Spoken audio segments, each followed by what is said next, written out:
So what are your thoughts on dating to marry? My desire to please God is more than my desire to get married. Once you decide to make that tough decision to go down the unpopular path, you made a decision like this, there's radio silence.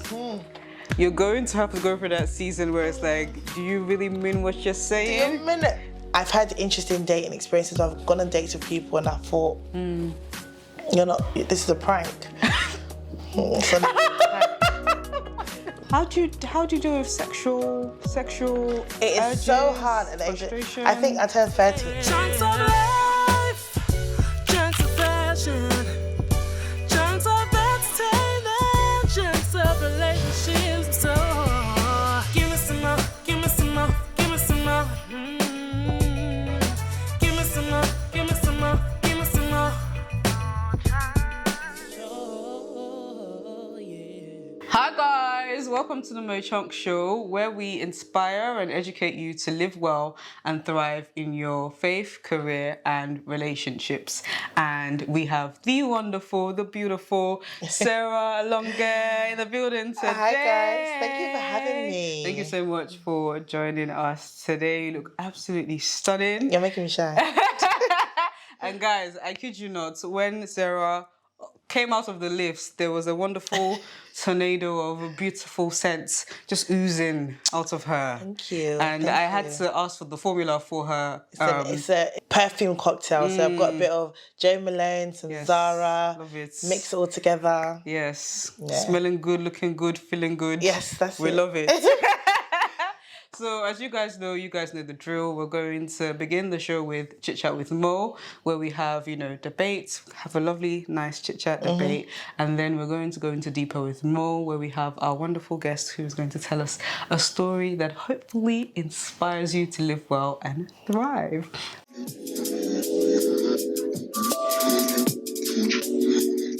So, our debate. Why am I scared? My simple question for you guys today is, what are your thoughts on dating to marry? Now, this is a concept that is well known in Christian spaces and I think generally religious spaces as well. And that is when you go in with the intention, whether you're dating or courting somebody, with the intentionality. Is that even a word? Intentionality. It works. You're intentionally trying to marry them, and that comes out in your conduct and the way you kind of just, date them. So you guys let me know what you think in the comments down below, and we're going to discuss it here as well. Yeah. So, do you know what? I think in theory it's good. Yes. Because you aren't wasting your time. You meet someone and it's like, okay, can I actually marry them? Okay. So before I take this dating further, can I marry them? But then I think you have to be really cautious because two things. I think that can take the fun out of dating. I think dating should be fun. I think you need to enjoy the process because you can't make something so serious from the beginning. I think, the beauty of like getting to know each other, going on dates, being wooed, all of those things, it's not just fairy tales. Like it should happen in reality. But even more dangerous, I think I speak to a lot of women who, and men who date someone and they tick all the boxes. They introduce them to their family, they introduce them to their pastor. Yeah. Like everyone's like, oh my gosh, can't wait for your marriage, blah, blah, blah. Or can't wait for your wedding, not even can't wait for your marriage, can't wait for your wedding. There's two different things. Two different things, let's clarify. Yeah. And then because there's so much pressure because they've dated this person to marry, they notice things that they feel like they cannot deal with for the rest of their life, but they go ahead anyway because I'm dating to marry. Yeah. So I think as much as it's a great concept, you've got to be very cautious, and it's okay if the person you dated to marry, if it doesn't work. Right. Like, it's fine. Yeah. So let's just speak from the Christian POV. I think it can be quite difficult when you've gone so far. Yeah. I think even if you're a non-Christian, Girl. when you've gone so far, you've gotten to the stage where parents have been met, pastors are involved, people have prayed over you, they've done shakatara, Emotional investment, spiritual. prophecies about your futures together, and all of a sudden it doesn't work. Yep. When I was in the dating stage, one scripture that helped me with, those kind of like realizations, when I feel like, okay, God has called me to somebody and it's not quite working out, or everyone is affirming me and, letting me know that this is a good person for me. And then later down the line, maybe they do something, maybe I do something, maybe something is just something not just is off. I always think about David and Saul. And you know that Saul was actually chosen. This is literally... You know, Saul was actually chosen. He was. Like, it wasn't a fluke. It was not a fluke. It wasn't wrong for him to be king. He just went there and then messed up. And I think that's human nature. I don't know how I feel about the concept of the one. I feel like, I don't know, what do you think before I go further? So it's quite interesting because I think even with a bit of my testimony, that was one thing that got to me. I was like, but God, like, you said it's him. Like, what's going on? And that was the exact same, you know, analogy that I got, like, through Revelation, that, you know, Saul was chosen, but Saul messed up. And God was like, you're not going to mess up with my Israel. Like, you're not going to mess up with my people. And that's the second part. Like, Israel, you're not going to mess up with them. So he then raised David. And I think sometimes you have to realise that the one is... The one, I don't necessarily agree with the one. I believe that God knows who, and there could be many ones. Yeah. But if the one messes up, God will raise another one. Another one. Another one. Another one. Thank you. That's on period. Yes. I think because sometimes we don't realize that God is like, he has the resources. Yeah. Like infinite resources, including his sons, including his daughters. So he can fully replace something that he said, okay, go for that. But then maybe they got too comfortable. Maybe they felt like because of the prophecies and everything, maybe they felt like I can just relax now and I can start messing with you. The minute they start breaking that covenant that you know they have with God over you, I believe that God can definitely raise another person. 100%. So and if you're the one who's messing up, God can also replace you. He can replace you too. Like, the same way he loves you, he loves the person you're with. So I think that's also really important. Yes, because we always think, okay, is it the other person? Am I the problem? Are they the problem? We all can both be the problem. It can be you. Like, yes, I don't necessarily believe in the one. I think I almost see it like God laying out suitable partners in front of you. Who suits you, who suits your temperament, who suits where you are faith-wise, maturity-wise, and it's up to you to decide. I don't think God says... I mean, I don't want to limit God. Yeah. But it's an element of free will. We can't forget that. Like, there were people that God will straight out say... Yeah. It's not the one. There. Don't do it. Don't go there. You know, and that one is, I think that's clearer, and I think that's actually easier, you know, than when it's the other side, when we're like, oh God, is it him, is it not? Yeah. When it's a no, there's never a confusion, it's just a straight, it's only us that would be telling ourselves that, no, you know, God, please. You know, in my entire dating history, I've never had a single guy on their own approaching me. Does that make sense? So it's always been in multiples. Oh, wow. My husband was actually the first one that... Was just him. Just him. That's so... Like, there was always that confusion. I'm like, God, enough of the games, please. Like, which one should I go for? Should I go for this one? Sometimes it's neither. Sometimes it's... But that's just something interesting about my dating journey. I've never had just one person. There's always been, like, confusion. Up until when my husband came, which was quite interesting to me. But you guys let us know what you think about dating to marry, your thoughts on it, the positives, the negatives. We've kind of explored some of those. But now we're going to go into Deeper with Mo. Let's go deeper. And we're going to go deeper. And Sarah's going to... you know, by God's grace, share what's on our hearts. Yeah. And I believe the Holy Spirit will guide this conversation. You know, I never thought that Deeper with Mo was going to be this religious, but it just somehow happened. I think the deepness, like, deep conversations always goes down to a person's morals and ethics and stuff. So naturally, it becomes quite faith-based, even unintentionally. Yes. But first of all, how are you? Let's check in. How's life? Life is good. Been treating you? Yeah, I just came back from holiday, which is great. It looks amazing. Fantastic. Everyone should do it. I think sometimes just book holidays. You know, just get away from everything, turn off your work phone. Because I went away at the beginning of the year with my mum, which was so nice. We did like a mum and daughter vacation. Yeah. I highly recommend it with caution. Moms. I love you, Mum.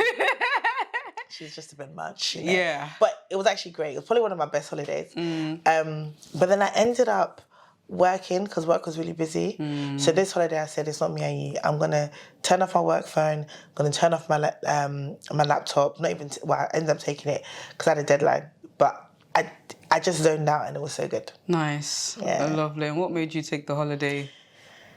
We're watching a film. Oh. Yeah, me and my cousin were watching a film and the destination looked really nice and they said Croatia. We're like, okay, we're booking it. And that was literally it. It was nothing, it was just that. Okay, wonderful. And I noticed that you actually like share like some workplace, like a bit of content around workplace, like do's and don'ts. What kind of inspired you to share those tips, especially to like people of color, Black people? Yeah, so by profession, I'm in the area of diversity, equity and inclusion. So I kind of like help big corporate companies be more inclusive. Okay. And I think in doing that, you realise that actually there's a massive part for us to play, whether it's not our fault or not. And this is what I always say to people, like the injustice of, Black people being treated differently in the workplace is not our fault. But the truth of the matter is, if you want to be in the corporate world, there are things that you have to be able to do to navigate how to deal with them, And I think a lot of us sell ourselves short. We do things like, perfect example, I don't drink, so I'm not going to the work drinks. Yeah. Hello? Like, you better go to those work drinks. Yeah. I always say this, like, okay, why are you not going? Oh, I'm a Christian, I don't want to be in a bar. Okay, what are you doing in the bar? Like, you're going there for work purposes, and whether you like it or not, your network is your net worth. Amen. The relationships you make outside of the 9 to 5 per se, like with your manager, with your colleagues, they go a long way, And especially if you work for like a big corporate organisation and you want to potentially like move departments or stuff, you need to be making friends, So that kind of like, I saw purpose in that. I saw it as, I've managed to get to a point in my career where there's still way more that I want to do. And how I got there was through some people holding my hand and some people basically saying, well, you figure out yourself. Yeah. And I just didn't feel like it was necessary to do you figure out yourself. Share what I know, and that's why. Yeah, it's beautiful because I think within our communities, I always say like, and this sounds so dramatic, but I always say like in the Western world, I would say that Black people, or specifically Africans, we're slightly behind other races in terms of how well they understand the system. Yeah. So like white people, this is obviously their country. I mean, the Western world is more like, not white, Caucasian. It's white, man. You know what? Yeah. The Western world is more white. White people for generations, this is their system. They've been passing it down to their children. I would say then maybe like Asian people are a bit more knowledgeable. Yep. They have like businesses spread out throughout, let's just speak of the UK. And then like, Africans, we're more of like the immigrants. It's very rare that you'd find an African who first generation, second generation has been in this country and then it's you. Usually, I think rare. In our generation, we're first gen. We're the first, or the second generation. Yeah. So our parents came and then they gave birth to us here. Exactly. Or, like you said, our parents maybe gave birth to us in Nigeria and they like came myself. Quite young. Yeah. So I think, and it's to do with our history as well. So like you look at Caribbeans, you've got the Windrush, so they're more likely to come and be maybe the third generation. Doesn't necessarily mean that's all working out for them though, just say that. And then you have like Asian and their history with the UK. And there's also the honest realities of the fact that of all the races, we're probably the one that is seen as less adaptable, less... Do you think? I think so. I think in the workplace, there's all of this like data and stuff to suggest that if your surname is from a particular country, you're less likely to get the job. And I think it's because, and this is real, like McKinsey found this, Deloitte found this, they did a lot of like, what they call like blind interview things. And, once they took the names away, those same people who were passed over for the role, they were called for interview. So once they did it blind, the same people you dismissed when you saw their name. And it just goes to show that there is a bias there when it comes to names. And I think when you think of East Asian, you think of intelligence, right? You think of Chinese people are so smart. They're really good with numbers. They're really good with this. When you think of Indian, you think of intelligence. When you think of Bangladeshi, you don't think of intelligence. You think of poverty. These are all things that data has shown us. You think of African, you think of discipline. So You think of discipline. You think of discipline. So Discipline? Yep. So in the workplace, they will see an African person is probably more likely to stay longer. Wow. And work really hard. Yeah, that's there. Yeah, You know, and that plays in comparison. out. Yeah, And you see it, right? And then you see then when they think of Caribbeans, they think of lack of education. Really? And this is all, there are so many reports, check it. Like it's not made up. Like I always say diversity and inclusion is so interesting because it's not just about the nice things to do, it's about looking at the data that backs up why you need to do it. And we're seeing a new generation of people. You look at this country, and white people are actually the least likely to go to university. Not saying that university is the end all be all of being successful, but it just goes to show that the narrative is changing. And so if the narrative is changing, employers need to get past their biases. Yeah. But at the same time, these biases didn't all just come out of nowhere. Okay. You know, like the element of discipline is true. We are disciplined people. Yeah. You know, we are hard workers. Yeah, sometimes too hard. But sometimes too hard. You know, where they take advantage of you. You know, I was even, you know, one of your previous episodes, I was watching it, and what Sarah was saying is that she was doing work of someone who was getting paid three times more than her. Salary. And it was okayed. Yeah. There was no recognition. There was no, this is the remuneration I'm going to give to She you. even got in trouble. On top of, like, the insult, she even got in trouble. She got in And trouble. that's so common with black people, especially black women. So, yeah. But that's why I did it. I think there's just so much to unpack in this area. And I just want to see us win. Yeah, you're doing amazing. I think Thank you. it's really beautiful to kind of pass on knowledge. So I think sometimes we gatekeep, Yeah, we... especially in the creative industry. I don't know how bad it is in the corporate world. No, we do. Everywhere? Oh. Listen, the gatekeeping is real. Why do we do that, though? I don't know. It's almost like subconsciously you feel like there's no room for anyone buckets. else. So if I now share, then, well, they're going to take my space one day. When actually there's so much room. So much. And there's only you can only go far. How do I say this? There's always entry level. Yeah. And then middle level. Yeah. And then higher level. And once you get to high level, you're going to go further up. But when you get to that next level, you're entry level again. So no one's taking your space. You will progress. Exactly. They will progress. Exactly. But it's just, I don't know, it's the selfish nature of human beings. Yeah, so it's a weird one. But like speaking of like human nature and, you know, selfishness and all that great stuff, I know that you're also into like, you know, talking about relationships, friendships, human dynamics, that kind of thing. I know, but I guess I would like for you to let the people them know what kind of inspired you to talk about relationships and like advise people in that area as well. So two things with relationships, as in I'll start with friendships. What inspired me is I've always had a lot of friends. Like from when I don't know if it's come the only girl, I don't know if it's because I'm the last one, I don't know what it is. I just gravitate to people and people gravitate to me. But with having a lot of friends, you also experience a lot of friendship heartbreaks, which is true, right? You have really beautiful dimples. Oh, thank I you. keep staring at them. They come out, they from come my and dad. go. I know. So pretty. Oh, gosh, You should try. Trust me, I can finish you with compliments. Thank you. One thing about me, I'm a complimented sister. Well, I like that girl. I was actually going to ask you off camera, but ask you on camera, what foundation do you use? Lancome. The hydrating one. See, I stopped using it because of fragrance. Really? Yeah. It has fragrance? So have they changed the formula then? I don't used know, to and use I'm quite Lancome. sensitive, you know. Yeah, I gave it to my mum, who's not my shade. That's a story for another day. Give him fix my mum. But I used to know the coverages. Yeah. Oh, A1. thank you so Love much. it. Thank you. Sorry for distracting you. No, it's Please go on. fine. But yeah, just because of that, I just thought, you know what? Let's talk about friendships because, you know. But then on non-platonic relationships, so relationships. So I was in a long-term Christian relationship for 6 years. We were engaged, had a really big traditional marriage, and you're Nigerian, so that means you're married. Yeah, it does. Yeah. That's that.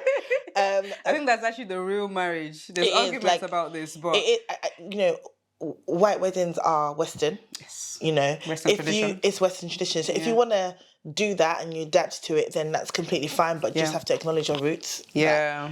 The traditional marriage is the marriage. Yeah. But it's weird because my views on that have changed recently in favour of that. Like, yes, the traditional is the real marriage. But I think back then, because my traditional was basically my parents, so I just said, oh, this is your day, you know. But now I'm like, no, that we were actually married. Yeah, I'll get into that. Wow. And then the week of our church wedding, so I was due to get married on the 9th of April. And on the, I think the 4th would have been of April, he postponed the wedding originally. Okay. So the week off. So everything was paid for. People had flown in. His best man was here. You know, my aunties and cousins had flown in from Nigeria and America because the trad was in Nigeria, the white wedding was in the UK. And so that was devastating. And I think at the moment it was postponed, I knew it was over.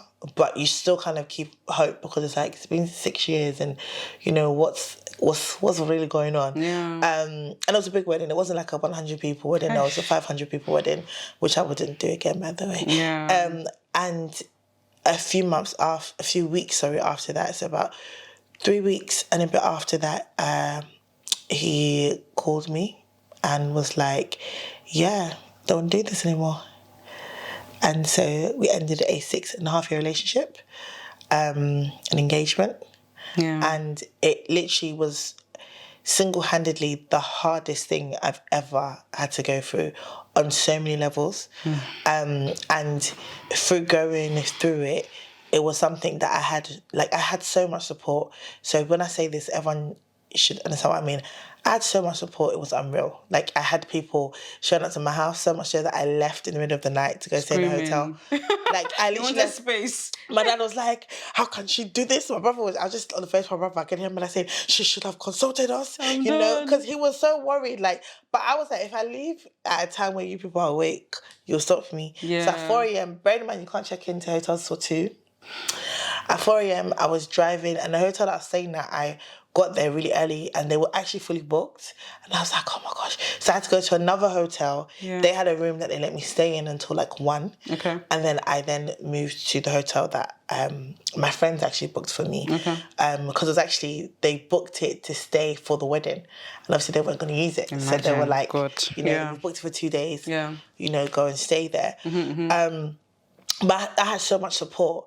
But what I didn't have was anyone who had been through this that could say to me, oh, Sarah's going to be fine. You know, like everybody was there with their well wishes. But from what I knew and my friends and my family, no one had been engaged and it been called off. Like, no one had been traditionally married and it been called off. And, you know, that was just so hard to navigate. So I started to journal that weekend, and I think a few months after journaling and just writing down my thoughts, I was praying, because me and Jesus became best friends because I actually thought I was going to die. Like, I know it sounds dramatic, but I literally was like, okay, God, if I don't talk to you constantly, the thoughts and the voices I'm hearing is too dangerous. And so when I was praying and the Holy Spirit said to me, write a book, and I said, oh yeah, never. Because it's not, we're Nigerian, we don't do stuff like that. Yeah, you just keep it in the house. What's that?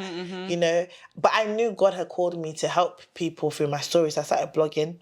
Okay. I considered like ghost blogging, so people didn't know it was me. Anonymous. You know the ones where my first blog post, because people are really nosy. My first blog post got so many hits because people were just expecting it to be, you know, a tell-all of some sort. And I had a YouTube channel and he featured in it quite a bit. Really? So yes, I was still it's definitely closed down. Okay. So, you know, and it's definitely closed down. And I only had it for a few months, but it was like growing in number like quite drastically. Like, we're getting like thousands of views. Okay. Like, you know, it was just growing. And so people were literally messaging me on Instagram like, oh my gosh, can't wait for your wedding. Because I was updating them every week on the process. And so even after the wedding, some people like, oh, we haven't seen or heard anything. Even though I never shared the date publicly, it was still common knowledge that in spring, generally it should have happened by now. It should have happened by now. Sarah's getting married. So there was just so many things, and I was like, oh, God, this is too much. And so I started writing, journaling and everything. I started the blog. The blog was just my like pacifier to God, like, okay, I'm not going to write this book. Let me just do the blog. But then as time progressed, I eventually wrote a book called Behind the Scenes. And it's all about, you know, the behind the scenes of the picture perfect relationship. Because to everyone, we were perfect. Yeah. Even in church, like, the pastors were confused. Like, huh? Because we were almost like the model relationship that when people had issues in their relationship, they would come and speak to us. Pressure. Because we'd gone through so much. So he was an international student. Okay. So we'd gone through long distance. We'd gone through obviously living in the same country. We'd gone through some health challenges. We'd gone through, you know, loss. We'd gone through so many things together that when you overcome those things in relationships, it's almost like, okay, they've got the blueprint. Solid. So what can go wrong, right? But again, it was that whole dating to marry. You know, we were a Christian relationship. In the economy of men at the time, it was very much like, I'm not opening my yash. And not many men were going to accept that. Yeah. But he accepted it. So that's another thing that women do as well. Like, when a man is willing to wait, they're like, this is gold. This is gold. So you just close your eyes to everything that you should really open your eyes to. It's difficult, though. It's really hard. I understand. But in the same breath, like, we were genuinely friends. Really good friends. So I think because of the friendship we had, it was very easy to turn a blind eye to things that... So there were some things going on. 112%. But, okay. And people always ask that, like, do you not notice the signs? And God is my witness. During the relationship, no, because everything was so normal. Like, this whole struggle love concept is real. Because on the flips, and I call struggle love the kind of love that it's not a constant struggle, because if it was, I wouldn't have stayed. Yes. You know, there were highlights. He was very generous. Up till now, I say he's probably one of the most romantic men like that I've known. Does that make sense? So there were so many highlights, but there were so many moments where I would like question if I'm beautiful. I would question if I'm good enough, if my family are good enough. And that's because of things that maybe he said or alluded to, or even some of the treatment that I experienced during the long distance part of our relationship, which ended up becoming a long distance engagement. Right. And one of the things that's so interesting is that, you know, and I share this in my book, by my book. Yes. I share this in my book. You have it? I have my book. Let's show it to them. My book. So when you see it, you know this is a book. Show it to them. So this is behind the scenes. Yes, we've got a little bookmark in there. Lovely. And finally, you can hold me accountable. Finally doing the audible for it, guys. Oh, so. Nice. So are you going to narrate it? I am. Oh, nice. I am. I think autobiographies are nicer when it's the person. Right. Yeah. Fiction is when you should get actors and stuff. I think, yeah. The long distance engagement was probably where I think it all started to go downhill. Because before he went back to Nigeria, it was very dramatic. So he was back here.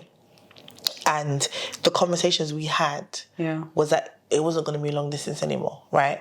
So he had a particular visa that he could work on and everything, because he also comes from a very affluent and powerful family, which I think is really important to know. I think, you know, you have to be a certain type of person, I think, to be able to date someone from a different social class than you. Okay. And I think we always worked well because our parents got along and we got along. I think it was only in the end of the relationship I realised, oh, actually, you know, and I think it's possible, but I think there's a level of maturity you have to get to in order for it to really work. But anyway, before I digress. So he was here, he came to do his master's, and he also had a particular visa. This was before the government kind of changed everything. That visa was valid for him to work on that visa and, you know, hopefully get sponsored and stuff for a job and everything. And so, quite a long story short, that was always the plan. Okay. And then a good, I think, 7 months or even more before that visa was going to lapse and he was still studying, he told me that he made the decision to move back to Nigeria for a year. And I was like... Just a random change of plan. Yes, and the reason why was because he didn't feel as if he was getting the opportunities that he deserved. Because before he came, he had a job at a really good oil company in Nigeria. So when you've experienced certain things, like you come here and it's like you're not getting that same respect despite the fact that you've got a first-class degree and stuff, you know. But again, I think it's the persistence that nepotism is so real in Nigeria. Eish. Like, it is so real. There wasn't it was, and I'm not negating the fact that he worked hard. He was very intelligent. You know, I'm not here to, you know, cut down his character, but you got your member job with barely any, it was almost handed to you. Yes, you interviewed and stuff, but because you knew someone who knew someone, you understand?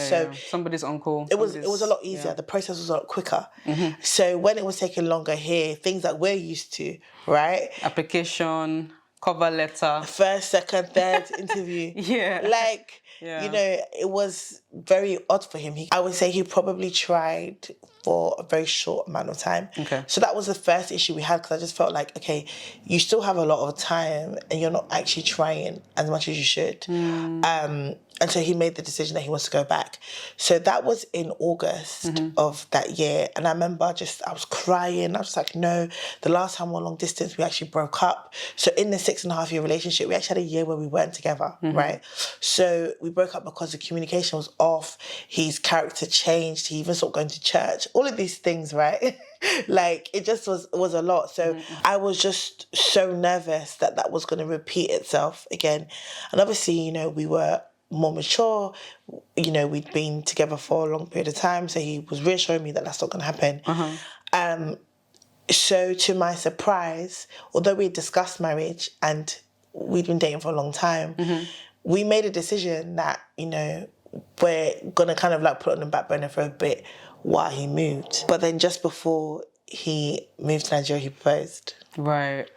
And do not get me wrong, I don't ever regret saying yes. Yeah. But there was a part of me that felt like he only proposed because he knew he was leaving, and there was a possibility. Lock it down. Yeah. And why men like this? And the thing is, I'm so sure that was why. Because like I said, in the past, long distance had not worked for us. But we made that thing work. I can't even tell you the times where we would literally, in the time we were engaged for 18 months because of it, right? Because it was just that challenging. Like, I remember our parents were like, why is this wedding so long, blah, blah, blah. We gave the date very early on that it was going to be 18 months after, and they weren't happy about it. But I think in the back of both of our minds, we knew that was the best thing to do because we didn't know what was ahead of us. He was still in London when we changed the date to the April date. So imagine we got engaged in September, we're going to get married not the April not that the year, but then the following year. Yeah. So there were so many times during that 18 months that we were not speaking and no one knew. There were times when he would literally break up with me because it was always him breaking up with me. I never broke up with him. But I'm also crazy. So the thing is, the times he was breaking up with me, a normal person would be like, okay, do you know what? I'm like, yeah, that's fine. It's fine. So anyway, you know, what are we doing? Like, there was no exit route for him because I was like, this is what we're doing. So there were times when I wasn't happy. There was times when I really needed him. You know, I was made redundant from work. And that was a massive, blow to my confidence, you know, and I was out of work for 7 months. And in that time more than ever, I needed him and I didn't have him. And still, everyone's still looking at us as picture perfect. I'm the fiery one in the relationships. Everyone just thinks I'm the problem. So he's still the model son, model friend, the model everything. And so even when I would complain about things, people would be like, oh, but Sarah, you know this. So after a while, I just stopped talking. So even when we broke up, a lot of my friends were like, but you never spoke. And I said, yeah, because I didn't feel like I would be heard. You guys weren't ready to listen. You already stereotyped me in your head. Of this and is decided how is. I was in the relationship. Yeah. So, there were a lot of things, but I had normalised a lot of the bad behaviour. Okay. And I also think one thing that's really important and what made me really start sharing this, and why I called the book Behind the Scenes, is because so many things happen behind the scenes. Yeah. But one of the things that I think we underestimate is growing at different paces in a relationship. And the problem isn't that you grow in different paces. It's when the other person's not willing to adapt to your growth or to even acknowledge your growth. And on the flip side, if you are growing faster than your partner, are you willing to wait for them to grow? And at what point do you say, well, actually, maybe we're just two different people? Because to put it into context, this happened a while ago, right? So we started dating when I was 19. We were engaged to be married at 25. Right. So I was a teenager. Yeah. And then I became in my early 20s, then my mid-20s. I was definitely not the same person that I was when we first met, you know? So I think there was just so much to unpack that I couldn't keep here. And just keeping it here was really eating me. So writing was therapeutic. It was very healing. I had a counsellor as well. I thoroughly recommend having a counsellor, like a trained counsellor. Yeah. And they said journaling would be great. And then from journaling, I wrote behind the scenes. Amazing. Just wonderful. I think it's an amazing thing when we can kind of reflect on our journeys and think about how we can help others to maybe prevent them from going through similar things. Or if they do, at least they can have something to say, okay, like you didn't have, somebody else went through it and they're okay. Yeah. Would you say like the length of time that you guys were together, away from Christian dating and dating to marry, would you say that the length of time that you were together also made you hold on?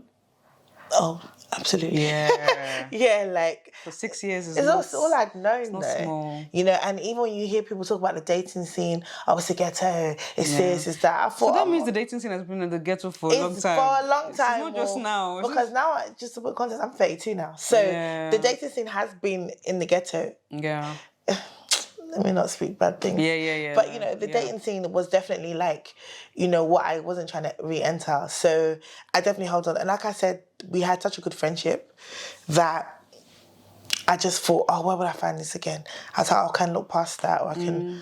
But really, it just didn't make sense. And what's your dating life like now? Yeah, it's healthy. Is it healthy? It's healthy. That's good. She's good. Yeah. Positive. Yeah. Any interesting experiences so far? So, the reason I was so passionate about the dating to marry is because getting back into dating for me wasn't as hard as everyone thought it would be. Okay. Because I think I just kind of left it to God, and I still believe that, you know, men can be great and marriage is beautiful. But at the same time, I was quite cautious. And then eventually there was someone that I'd met actually around the same time I'd met my ex. And I almost chose my ex and I didn't choose him. So when he kind of came back into my life, I was like, is this a sign? But then the first time he came back into my life, I wasn't ready for it. And so like a year later, you know, we literally bumped into each other, and then he was like, listen, like, I like you, I've always liked you, blah, blah, blah. So we went on a few dates, which was really nice. Yeah. Then we started dating, and we were together up until just before the pandemic. So I was so sure I was going to marry him. So when that didn't work out, I told my friend that I think I felt so heartbroken, but my previous experience helped me to not hold on to it. But I feel like what then happened is maybe like 6 or 7 months after, it really dawned on me that I'd experienced a heartbreak again. And I was just like, was something wrong with me? Is it, you know, but even in that relationship, it was just, I think the pandemic did a number on so many people, and it did a number on us. Yeah. And with him, there was like the culture difference. So he was the first person I dated who wasn't Nigerian. So it was even not African. Yeah. So that was a big thing that kind of came into play and everything. And so then after him, I was like, Sarah, listen, this dating to marry thing is great and all, but if it doesn't work, it doesn't work. Like, it's fine, you know. So I've had interesting dating experiences. I've gone on dates with people and I thought, you're not, this is a prank. It's not a prank. Like, let me tell you something. I'm so open to like online dating. Can the cameras come out now? The people with the cameras come out now. I'm like, are you a real person? Because the things you're saying, the things you're doing, I've definitely been in situations where I've dated people who, you know, have lied to me that their partner's their sister. Different things. I've gone on a date with someone who we were like cool and stuff, and I could see it wasn't really going anywhere. And then like maybe like a month later, I was like, oh, you've been a bit silent. Anyway, do you have what did he even ask me if I had? oh, it's gonna bother me. Let's just say for argument's sake, do you have a Very account? I said, oh yeah. No, I don't. But I was like, no, not anymore. I used to. He was like, oh, do you mind reopening it? My washing machine broke and, you know, it's not letting me do it, but I'll pay every month. I said, so let me get this straight. You're not my boyfriend. Yeah. You're not my husband. I met you on, I don't even know how, I can't remember how I met you. We're not together. And your credit is so bad that you can't get a washing machine. So it's now my own credit. On top of what? I should not be paying for your washing machine. I'll be calling you, like, let's say for argument's sake, his name is John. So John, your monthly payment, you haven't made it. I said, it's not me. You're not into debt. I said, it can never be me. So I've had some interesting experiences, to say the least. I've had some Is this a prank? No, it's a prank. I've had people that I've met up, you know, I told them about my faith and stuff. Yeah. But they still, it's like they don't believe me. Apparently I don't look like like the Christian that I am. I don't know. And so they want to hit on the first day and I'm like, it's not gonna happen. Yeah, but I've also had some really good experiences where guys have been really nice, you know, gentlemanish. Hasn't worked out, but they're cool. I've even dated someone that it did work out for me. I gave him to my friend. Wow. Yeah. It sounds like, not really for me. It's my friend. And how's that going? Is it they dated for a bit and then they kind of like, yeah, it wasn't for her either, I guess. But I really thought that would work out. Because I don't get, like, me and him, we went together. Yeah. You know, he's such a good guy, a really nice guy, but we just didn't click. Right. So I thought, you didn't want to be selfish. I didn't want to be selfish. Just like, listen, that's in this honourable economy of men. And that's like it, calling it. When you find a good one, if it doesn't work out for you, you now have to be thinking of your single friends. Do you know what we need to bring back? Recommending people. 112%. I feel like we don't do that anymore. I think it's the fear though. If it doesn't work out, what would they say? Yeah, but at least you're still trying. No, I agree. Like if you're like older and you're married and you have like younger... recommending each other now. Not the bad ones. Yeah. If you know they're good and you know you have a single lady. And I think Asians have mastered that. They have. And when it works, it really works. Yes. People always hone in to the examples that don't work. But when it works, it Do you watch Indian matchmaking? I watched the last season. I need to watch this season. I think, honestly, like... It makes you realise that love is so much more than a feeling. It is 100%. It's an intentionality, like, I'm going to love you. There's a quote, you don't marry who you love, you love who you marry. I think it's both, to be honest. I think...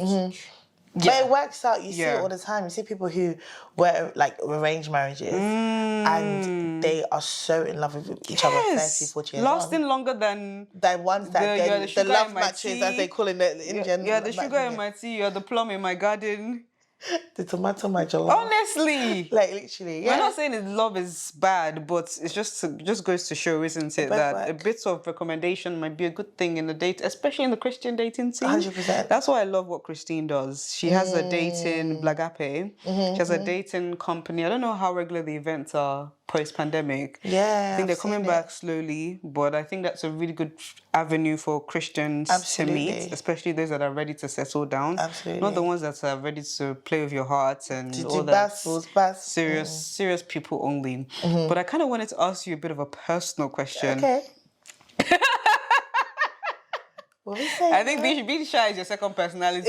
She's not really shy, I'm not really shy. You know, on topic of dating and relationships as well, you know, being a single woman and you said that you're 32, how do you kind of deal with, how do I say this in a toned down way? How do you deal with... Turn up. How do you deal with sexual It is urges, so hard at the age. frustration? I think I turned 30 and then something happened. Mum, brothers, I'm so sorry for watching this, but my hormones went through the roof. I hear that after 30. It doesn't... And I just feel like... Hello, gorgeous people. Thank you so much for tuning in to today's episode.